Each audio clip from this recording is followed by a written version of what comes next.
আজ সোয়াবিন আর আলুর একটা নিরামিষ রেসিপি বানাবো, সম্পূর্ণ তেল ছাড়া। তো আপনাদের সাথে রেসিপিটা শেয়ার করব। তো প্রথমে আলুটা কেটে নেব চৌকো চৌকো করে। আলুগুলো সব দিয়ে দিচ্ছি। এরপর দিয়ে দিচ্ছি গরম জলে ভিজিয়ে রাখা সোয়াবিন। এরপর দিচ্ছি আন্দাজ মতো লবণ, যেমন লাগবে সেরকম লবণ দেবেন। এরপর দিচ্ছি জল। এরপর প্রেসারের ঢাকনা আটকে আমি 2টো সিটি দিয়ে নেব। প্রেসার কুকারের ঢাকা আটকে 2টো সিটি নেওয়ার পর খুলে দেখলাম যে আলুগুলো সুন্দর সেদ্ধ হয়ে গেছে, সোয়াবিনও সেদ্ধ হয়ে গেছে। এরপর আমি বেটে রেখেছি এখানে একটা টমেটো, কাঁচা লঙ্কা 4টা আর পোস্ত দিয়ে দিলাম। এর মধ্যে দিয়ে দেবো 1 চামচ মতো বাটার। এর আপনারা বাটারের পরিবর্তে ঘিও দিতে পারেন। এরপর ভালো করে মিশিয়ে নেব।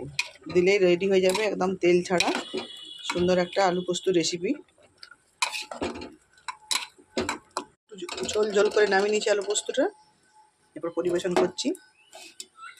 কত সুন্দর হয়েছে দেখুন আলু পোস্ত, দেখলেই খেতে ইচ্ছে করবে। তেল যে দেওয়া নেই বোঝাই যাবে না, একদম খেতেও দারুণ লাগে আর দেখতেও খুব সুন্দর হয়েছে।